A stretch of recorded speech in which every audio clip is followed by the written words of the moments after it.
The link we Yes, sent is we're live now. So we can. I'll post it while you carry on. Yeah. Okay. okay. Bismillah, alhamdulillah, wassalatu wassalamu ala rasulillah. Today we are going to be speaking about Muslim slaves in America. That they were Muslims who were kidnapped, who were enslaved from Africa and places like West Africa in particular, and taken across to America. And their struggles, their life is something which is sadly pretty much lost in history. So, this is something that, inshallah, we want to highlight, and this will be a source of inspiration for many, many people. So, Adnan, as an introduction to this topic, please get us started. Okay, Bismillah ar-Rahman ar-Rahim. Brothers and sisters, thank you so much for being patient with us. We had some technical glitches. Now we are back on course. And I thank you, Brother Sabul, for inviting me to address this important topic, often neglected and understudied. So, Muslim. just could you take out the headphones? Maybe that's going to be easier. You hear me now? Yeah, much better. Okay, so this is better then. So often, very much underappreciated topic and understudied. And the topic is Muslims in America in general, Muslims in America, and African Muslims in particular in America. We are dealing with African Muslims today, in particular, Muslims who came from Africa, right?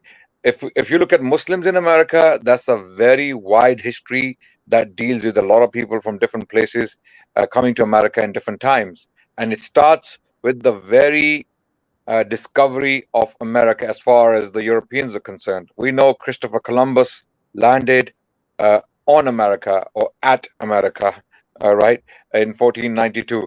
And thenceforth, a lot of Muslims from Islamic Spain, who were later on called Moriscos, also came to the Americas, and there are histories written about them. So the Muslim existence in America is as early as America itself, okay, or the discovery of America itself. But today we are going to talk about the Atlantic slave trade, which caused hundreds of thousands of Muslims to be kidnapped from Africa, and they were taken across the Atlantic Ocean to the Americas. When I say the Americas, I mean North America, Central America, and South America. So all of these regions were basically filled with Muslims who came from predominantly West Africa. Now the question is, what were these African Muslims doing in America? How did they end up there? They were actually kidnapped, as I stated earlier. Atlantic slave trade was basically one of the most barbaric episodes in human history. Okay, it started somewhere around in the mid um, 15th century, let's say 1450s, and it continued for another 400 years until 1850s, until it was completely abolished and outlawed and made illegal by Western nations that were indulging in it for 400 years.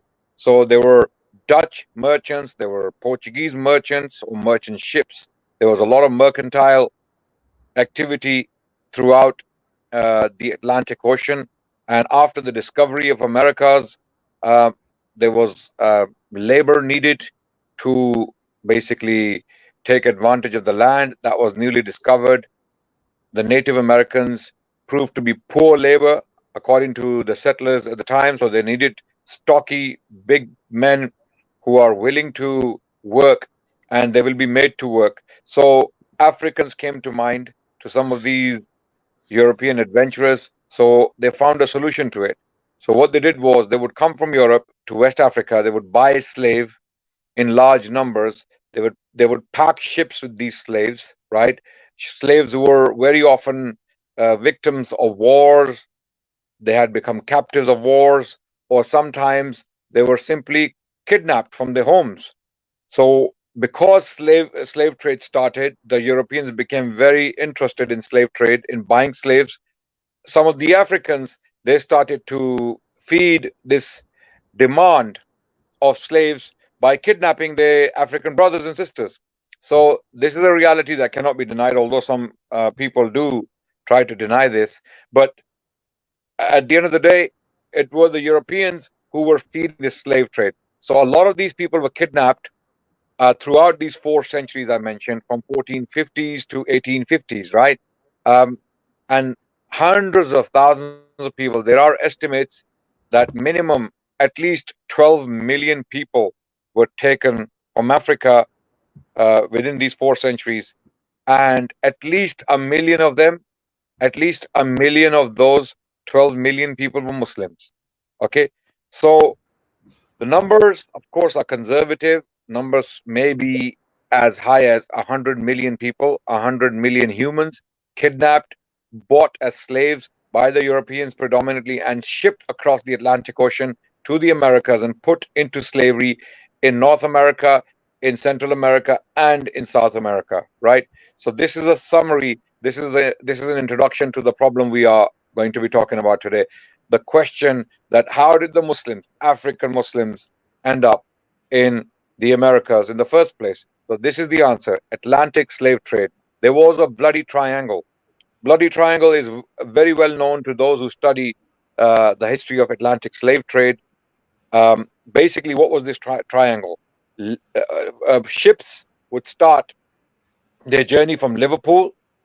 They would come to West Africa, and they would sell commodities to Africans, and in return, they would buy slaves in large numbers, in thousands, and they would pack their ships with these slaves, sometimes putting them in spaces as large as 6 by 2, if not 6 by 3, 6 feet by 2 feet, basically as much space as needed for a human being to fit in. So they would be lying in this position in chains, often being injured by shackles put on them, often being, fed in that position, of often even relieving themselves in that position. So the stench would be completely unbearable because these humans would be kept in this position for weeks before they would be let out to go on the deck and relax their muscles for a while, and they would be washed with seawater, and they would be put back into the dungeon, into the basement of ships.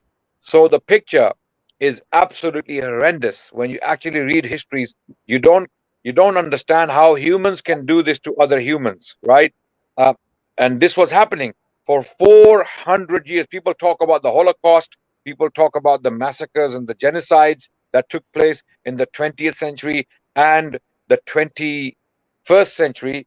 But people often forget one of the greatest genocides in human history. I repeat, one of the greatest genocides, one of the most cruel and barbaric genocides in human history was called the Atlantic slave trade, uh, completely funded, facilitated, and run by European powers, in particular European colonial powers. Portuguese, the British, the Dutch, the French were all at it. They were buying slaves from West Africa. They called these slaves human cargo. They called them cargo. They were cargo. They would be insured, and they would be dumped into the sea very often, um, basically for claiming insurance, right? They would be insured, and when some of these slaves got sick or they got injured, their bones got broken because of the shackles they were in, they would be thrown into the sea, and then these merchants would claim insurance on the part of these slaves. So, Bloody Triangle was basically ships would start from Liverpool. They would come to West African countries like Sierra Leone, Ghana, or Guinea, for example, Senegal. These were the countries they were buying slaves from predominantly. So they would buy slaves and they would sell commodities brought from Britain, and then these slaves would be shipped across the Atlantic. These slaves then would be then sold to American buyers who would be willing to pay handsome money for these stocky big men coming, or women, of course, coming from West Africa, healthy people, and they would be put to plantations and other work, basically into agriculture. And a lot of these slaves were killed within 4 years. Okay, the average life of these slaves would be 4 years. They would die within 4 years, worked to death in sugar plantations because the workload was very, very, very hard. So This is a summary of what was happening in these 400 years, from 1450s to 1850s. Now, throughout this period, many Muslim Africans, some of them scholars, learned men, people who had studied classical texts of Islam in proper institutions, some of them even royalty, princes were kidnapped as they were captured in wars between African states and African principalities. They would be captured and then they would be sold in spite of the status within Africa, they would be sold to these European slavers. And there are a few examples we will be discussing in due course. So, at least 1 million of these, if the number is 12 million, if it's not 100 million, because some scholars they claim the number is anywhere between 12 million human beings to 100 million human beings. It can be, the numbers can be anywhere between 12 million to 100 million human beings. Okay. And at least 10% of these slaves, at least, if not more, some say even 30%, right? At least 10% of these slaves or people who were captured from Africa, kidnapped from Africa, they were Muslims, practicing Muslims. And we find the evidence in whatever remains in the form of their clothing, the form of their writings, their manuscripts they have left behind, and they can be found in American museums, in private collections, and some of the museums even in Southern Africa, sorry, South America and Central America. So one book we strongly recommend for everyone before we begin, this is a book we strongly recommend for everyone to read. Those of you who are watching this live feed, please go and buy this book or get your hands on this book. This is the book that documents the history I am narrating in a very, very short video. What is the book, Brother Sabur? Can you show it to our viewers? Uh, okay, this is the book. The book is titled Servants of Allah. Servants of Allah, and we will talk about the man who is depicted on the cover there. Okay, his name is Job Ben Solomon, and the author of this book is Sylviane Diouf. So if you bring the book closer with the Sabur, so the people can actually read the name of the author. Okay, Sylviane, okay, A Diouf.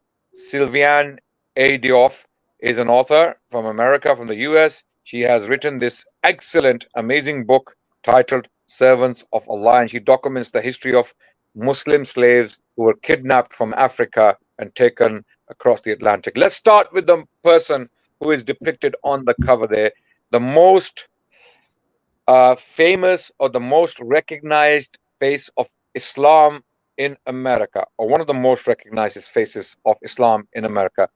This man was Ayub bin Sulaiman Diallo. Okay, Ayub bin Sulaiman Diallo, or also known as Job ben Solomon. Job ben Solomon in the American history. Okay, he was from Senegal, current day Senegal, and he was a scholar of Islam. He was a young man kidnapped in 1730s, early 1730s, and taken across the Atlantic and sold into slavery. When he was caught and sold into slavery, his buyer was a certain Captain Pike, and this Captain Pike was told by Suleiman or Ayub bin Suleiman that his father can pay handsome money for this. And basically, Ayub Suleiman Diallo made the most of his, made the most of his literacy. He was a literate man. He was a very, very literate man. He was a learned man. He was a prince. He was given a high quality of education by his father, who happened to be a king of his principality. And Ayub bin Suleiman was caught by some of his adversaries, and he was sold to this captain called Stephen Pike, okay, who was the captain of a ship called Arabella. Okay, so Diallo offered Pike money in return for his freedom. Diallo told Pike, Captain Pike, that my father can pay handsomely for my freedom. So Pike agreed, and Suleiman sent a messenger to his father to pay the money. But by the time they came back to free him, Arabella had already left the port, right? So as a consequence, Ayub bin Suleiman was sold to an American master, and then later on, he wrote a letter in Arabic to his father from America, from Maryland. He was sold in to a plantation in current day Maryland in America. He wrote this letter to his father asking him to release him or free him from this slavery. And the letter was given to another slave trader so that the letter can come to Captain Pike, who can take the letter back to Senegal and somehow get the letter to the father of Suleiman bin Ayub. But the letter never made it to, unfortunately, Africa, but it made to London. It made it to London. So in London, when the letter was discovered, it was read, and people who read the letter became very intrigued. And cut the long story short, uh, Ayub bin Suleiman was freed from his slavery from these scholars in London who had come to read his letter, and they were impressed by his Arabic skills, and they knew this is not just a common slave. He's a learned man, he's a scholar. And Ayub bin Suleiman was bought from his owner or his master in America, and he was brought to London. Ayub lived in London for nearly, 2 to 3 years, and he was frequenting the streets of London. He was a celebrity, a known celebrity in London. He met the royal family. He spent time with them, and he even helped um, Sir Hans Sloane. Sir Hans Sloane, whose private collection was the foundation of the British Museum, the British Library, and the Natural History Museum. Suleiman helped him translate some of the Arabic documents in his possessions. Suleiman bin Ayub became a celebrity overnight in London, and he wrote 3 copies of the Quran from memory while he was in London. So if you look Allah. at his if you look at his picture again on the cover of the book, Suleiman bin Ayub, you see a copy of the Quran in his neck. If you raise, yeah, you can see a copy hanging from his neck. He was wearing this copy of the Quran he had written in his own hand from memory. So, from his memory, Suleiman bin Ayub, having been sold into slavery, then freed by some scholars in London and brought to London, and then was put to translating some Arabic manuscripts in the British Library collection, and later on freed, of course, and he was free to go back to his home. In 1734, he did return and found nothing much left behind. Unfortunately, his father was killed in war, he was told, and his wife was missing. His entire family was displaced, and these were chaotic times in Africa at the time primarily because of this evil slave trade. It was causing a lot of disturbance within West African territory because a lot of these raids were taking place. A lot of people were fighting wars to acquire slaves, to accumulate a huge number of slaves so that they can sell it and become rich. So, this is a brief story of Suleiman bin Ayub. I haven't done justice to um, his history. There is a book that has been published by Oxford University Press. It is titled The Fortunate Slave.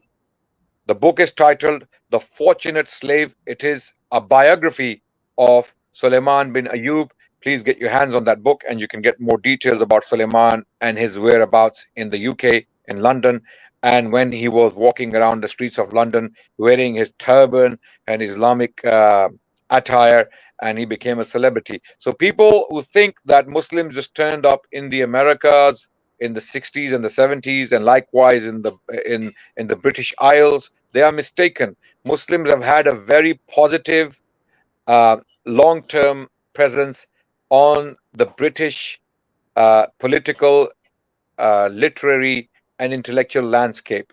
I repeat, the Muslims have had a very, very long lasting legacy in Britain when it comes to literature, um, literacy, and other contributions, right? And likewise in America. As soon as America was discovered, the Muslims were there from the very, very beginning, in the very foundations of the American civilization. And I am planning a lecture in the future where I will talk about Islam and America, just like I have talked about Islam and Britain. You can find this lecture on my YouTube channel. I will be doing another lecture, Islam and America, and I will be talking about the slaves and how they made a difference. So there are other examples, Brother Sabur, while I'm going on, do you want to say something? Do you want to ask something? Do you want to clarify something?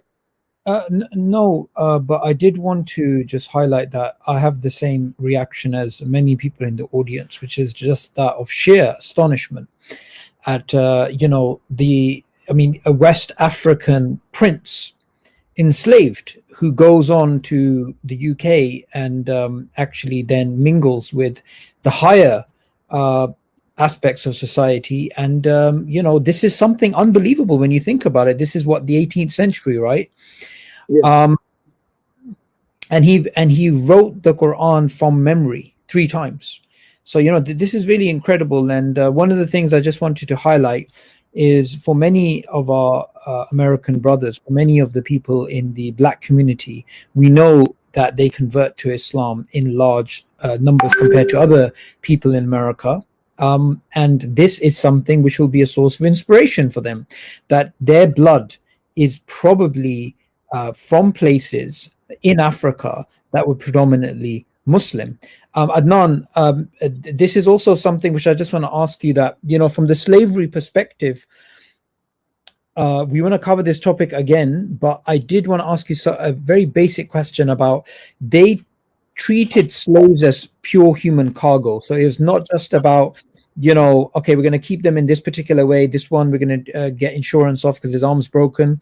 But West Africans are known. I mean, you've traveled all over Africa for the last decade, so maybe maybe you can correct me if I'm wrong. But from my understanding, West Africa, which is predominantly Muslim, is the place with the largest body, the people with the largest frames, with the biggest heights.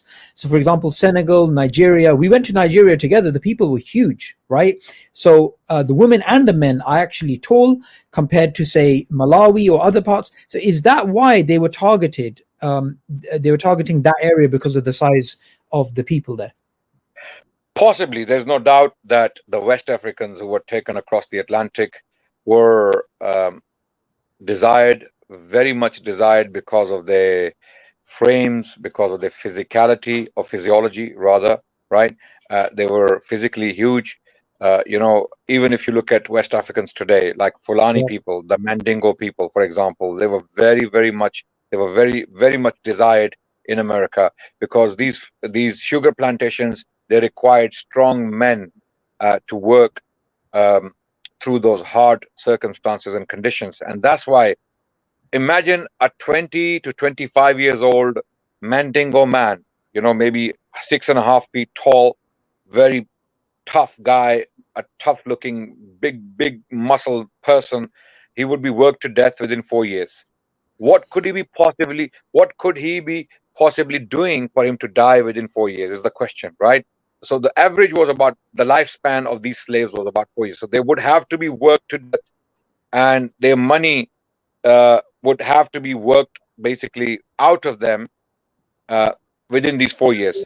So this is how these slave traders and sugar plantation owners, they measured their value. The stronger the person, the stronger the slave, the higher the value. This is why when they would see that some of them got injured en route to America, some of them got injured because of shackles, because of the space they were put in, 6x2, and obviously because of that they got body sores, because they were crammed in very, very small spaces, and they were put on wood. They weren't put on mattresses or some soft surface. Rather, they would be lying on wooden planks, right? And that would cause body sores, and their body sores would be infected, and because of that, a lot of them got ill, and they would be thrown into the sea. There are books written on this topic, by the way. Atlantic slave, Hugh Thomas is a very standard book you can read. The author, called Hugh Thomas, he has written a book titled The Atlantic Slave Trade. Read it, and you will see some of the reality. There's another one I hold here, The Slavery Reader, published by the Routledge Press. It's a collection of articles, excellent articles on Atlantic slave trade. So you must study this topic to understand how cruel humans can become due to greed and their aspirations, albeit misplaced and very evil aspirations, but they can inflict extreme harm to other humans if they don't follow any set moral value, if their belief in God is not right, right? Because a lot of these people were Christians. All of these people were taking all these. I'm not saying Christianity causes this, but somehow Christianity did not prevent this catastrophe for 400 years. This went on for 400 years, and most of the people involved were Christians, right? Of course, even the abolition of slave trade was also, promoted by Christians later on. People like William Wilberforce and Yeah. John Newton, who himself was a slaver once upon a time, and he made repentance. He repented, and he even wrote a poem titled "Amazing Grace." Amazing Grace is his poem. John Newton, who basically repented and he became an abolitionist. So there are both sides, but Yeah. unfortunately, for 400 years, it is unbelievable how these catastrophes and cruelties went on. Moving Yeah. on to some other characters we want to talk about very quickly. Muslims, African Muslims in America. There was another very interesting character called Umar bin Said, right? Yes. Born in Senegal. If you put his name in Google, you will see his pictures, the actual photographs, right? He was born in Senegal in 1770, and he was a well-known character. In the summer of 1863, newspapers in North Carolina announced the death of Omar bin Suleiman. He was called or he was known as Uncle Murio, right? And he was a practicing Muslim. He was struggling to practice his faith, even though he was thought to have converted to Christianity, but he didn't convert to Christianity. He was given a Bible, and some of these Muslim slaves, to navigate through the difficult circumstances they were facing, they pretended to become Christians. They pretended, right? They basically gave an impression to their masters and the owners that, okay, they are inclined to Christianity to make their lives easy. So Omar bin Said is known for something similar. He was given a Bible. His personal Bible is still preserved. It is in a collection in America. And on the very first page of the Bible, there are salawat upon the Prophet sallallahu alaihi wasallam. Now, can Allahu you imagine a Christian reading Allahu a Bible, right, and writing salawat upon the Prophet Muhammad sallallahu alaihi wasallam? So Allahu what he was trying to say is that because those people couldn't read Arabic, he was writing in Arabic inside his Bible, salawat upon the Prophet sallallahu alaihi wasallam. So he was hiding his Muslim faith, okay, from these Christian counterparts, so that he's not persecuted or brutalized by his master and his neighbors. So there are many more examples like that. I mean, generally speaking, there are so many testimonies uh, and so many accounts of African Muslims trying to survive as Muslims in these extremely hostile circumstances, and how they managed to do that. Sylviane Adioff gives absolutely fascinating details and evidence in her book in this regard. She documents a lot of examples where Muslims were basically trying to pray. There are testimonies. There was basically um, a Muslim called Bilali from Guinea. His name was Bilali, right? And he was from Guinea. And in America, he wrote a document uh, that came from the one of the classical works from the 11th century, and that document was originally authored by a Tunisian scholar of Islam, Ibn Abu Zayd al-Qayrawani. So Bilali in the US wrote a 13-page document, part of a work by the 10th century Tunisian Ibn Abu Zayd al-Qayrawani.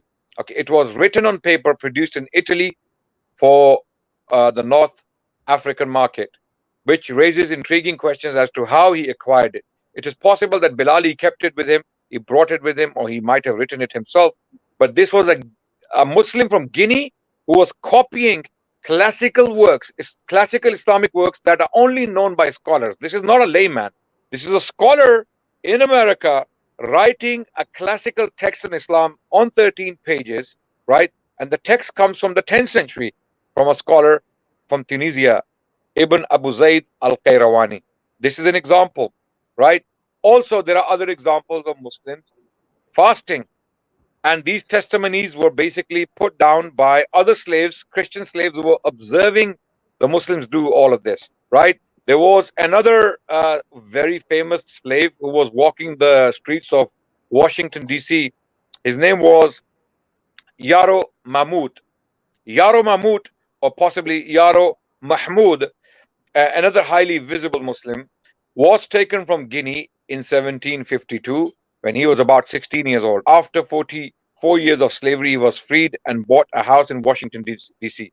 Mahmoud was a kind of celebrity who was often seen and heard in the streets singing praise of God and conversing with him, right? Talking to God, maybe making du'as to Allah. Okay, often heard loud in the streets of Washington, D.C. This is Yaro Mahmoud, who was basically taken from Guinea in 1752, right? As a 16 years old. And Islam never left him. This is a 16 years old who was kidnapped when he was 16. He did not abandon Islam despite all the preaching of Christianity, all the Christian preachers, masters and missionaries and clergy and going to churches and all of that did not convert him to Christianity. Kidnapped as a 16 years old child, still remained Muslim until his death. In fact, there are reports about him that he used to say, do not drink and do not eat hog. Basically, he would tell uh, people in Washington where he was living that don't drink alcohol is bad and do not eat hog. Hog is pig, swine meat. So, in other words, he was even doing dawah in his little capacity. So, Yaro Mahmoud or Yaro Mahmoud was doing dawah in his little capacity in those extreme circumstances. This is the legacy of Afro Americans. This is what Afro Americans need to look up to. This is what they need to dig deeper. This is what they need to realize. This is why they need to realize why they are coming to Islam in such large numbers. It is part of the DNA. Islam was the original religion. Many of them, not all, of course, hundreds of thousands of your ancestors were African Muslims. So this dhikr you are making today, having converted to Islam or having reverted to Islam rather, is not just from a vacuum. It is possibly the du'as of your ancestors, the ones you descend from. They were making du'a, oh Allah, protect our faith, our iman in these extreme hostile conditions and make our children Muslims. Make our children Muslims. I am pretty sure some of these people made these du'as, and that's why so many Afro-Americans are coming to Islam in droves, in droves. You walk through the streets of New York, you walk through the streets of other American cities, you will see black Africans, Afro-Americans accepting Islam in large numbers. This is not just accidental, my brothers and sisters. This is the legacy of your predecessors, your ancestors who were kidnapped in large numbers from Africa and brought to America against their wishes, against their desires. And despite all that, they were still holding on to Islam. There's another example of a 14 years old who was picked up from Africa, a 14 years old child. Okay.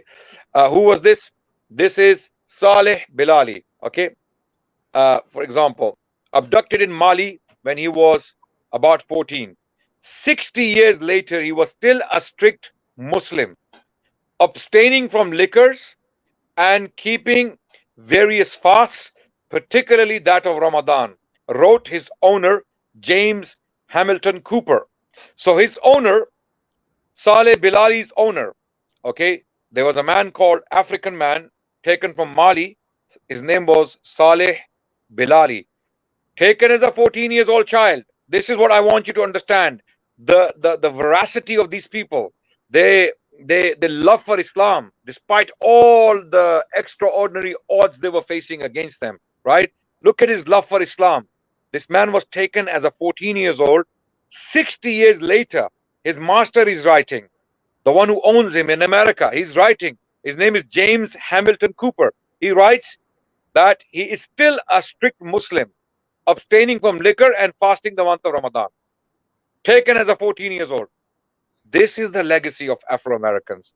This is the history of Afro-Americans. And by the way, Muslim slaves were singled out or separated from the rest of the African slaves. You know why? Because of the education Muslims had received in West Africa. This was a very vibrant period in West Africa as far as the spread of Islam is concerned. A lot of these people, because of being Muslims, they were taught how to read and write. And they went to seminaries, they went to madaris, they went to universities in some cases. In the case of Bilali from Guinea, who wrote a 10th century text from memory, amazingly, what does this tell you? He's writing from memory, not Quran, because Quran was written by many, many slaves.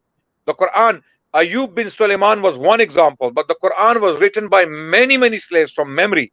Okay, and later scholars are still surprised as to how many Qurans, I mean, how so many Qurans ended up in America, because they were not allowed to carry books. They were naked.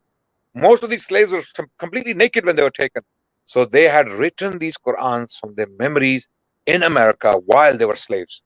Allah. So my brothers and sisters, this is what we have discussed with you today. Yeah, they're fasting, they're abstaining from pig meat, they're abstaining from liquor, their resistance to Christianity and other evil influences they came across in America.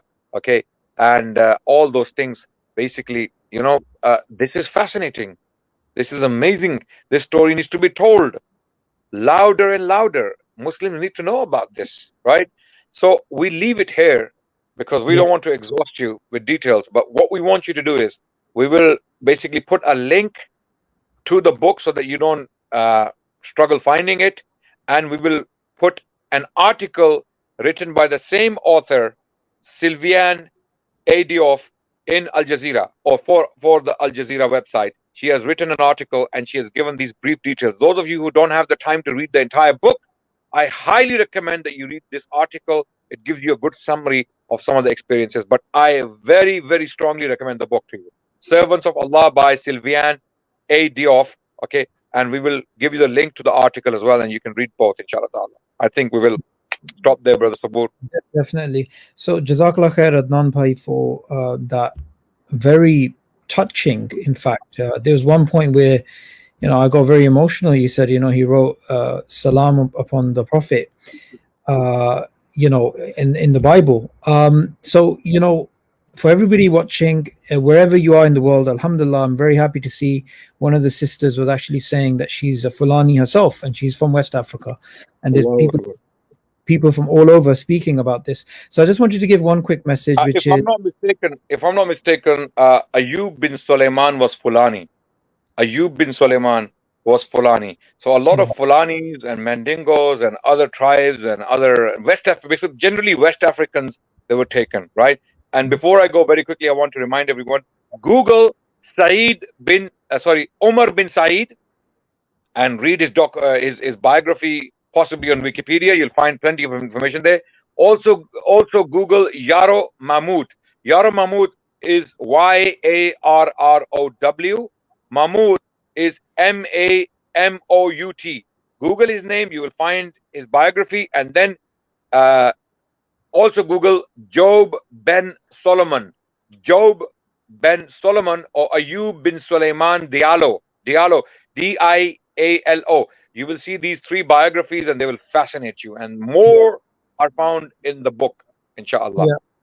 And here you have a picture of Umar bin Said, and this is writing.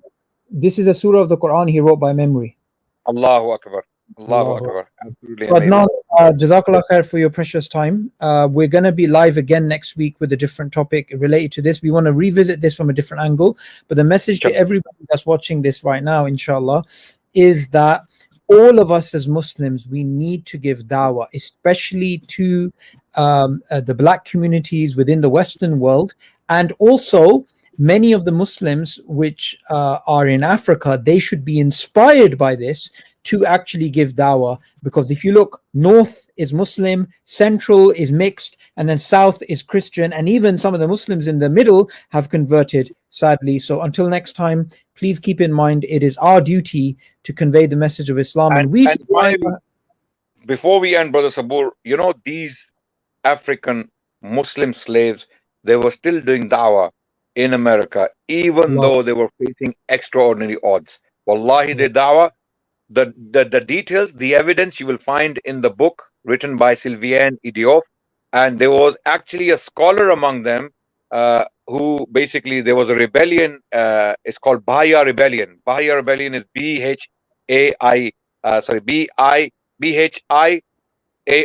Bahia Rebellion, something like that is called. Okay, and one of the scholars, he wrote a long text, 50 pages text, to encourage people to remain Muslim and don't abandon Islam for whatever they are offered in return, and remain Muslim and continue as Muslims. This kind of dawah, Allahu Akbar, in these extreme circumstances when they're being killed, brutalized, lashed, cut into pieces, thrown into the sea, and being worked to death in plantations, they are facing extraordinary odds and some of the cruelest masters, and they're still doing dawah, still holding on to Islam, praying, reading the Quran, writing Quran, and keeping up with the dhikr and askar. Allahu Akbar. These people were just, wallahi, I can't emphasize this enough, that we need to read about them. We need to read about them, inshallah. Absolutely, absolutely. So until next time, this is something that we all need to action, and inshallah in the future we're going to be covering some of the things we described in more detail. Assalamu alaikum wa rahmatullahi wa barakatuh. Wa alaikum salam.